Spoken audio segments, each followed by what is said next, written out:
One of our colleagues is down in Puerto Vallarta. Joining us now is CP24 journalist and our web writer extraordinaire, Joshua Freeman, with the latest on the developing story. Josh, I hate to bug you. I'm guessing you're on vacation. Never try to go. Mm-hmm. I am on vacation here. I'm here with a large party, and actually I'm a few kilometers north of Puerto Vallarta at the moment, in a resort area. And Andrew, you actually wouldn't know necessarily that anything was going on where I am. I actually found out it was shortly after the gold medal game ended this morning that people started getting some alerts on their phones telling them that might be best to shelter in place. There was some activity in town, and that's really when people started hearing there was something happening. So I know there's a lot of, there's a dichotomy really between people that can, essentially be sheltered inside the bubble that is a lot of these resorts, Josh.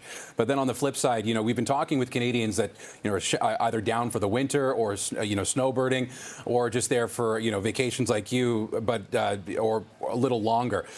You just said that you didn't really know until you started seeing the alerts. What were the alerts?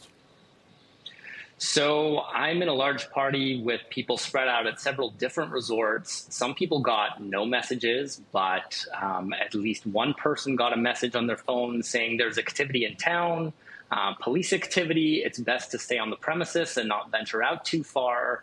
That resort actually closed the beach. They didn't let people go down there.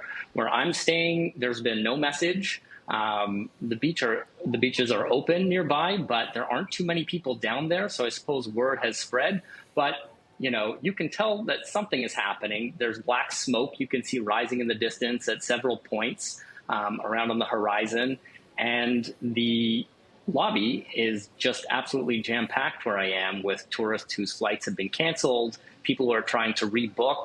I spoke to a couple of people in the lobby, and they're not quite sure what they're going to do because it's a busy season right now and hotels and resorts are full.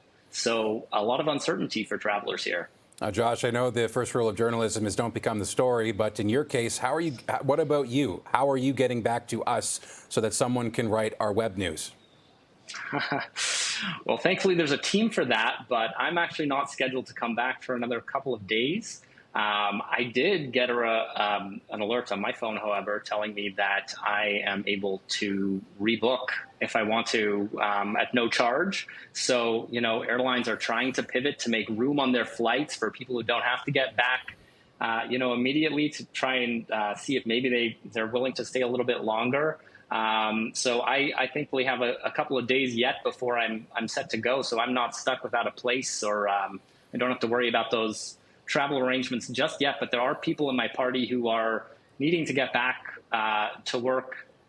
They thought tonight, but that's obviously not going to happen. So they're making plans to stay with those who do still have accommodation here. There's a little bit of a ricochet effect where, you see people kind of wheeling their luggage around, trying to figure out what to do next.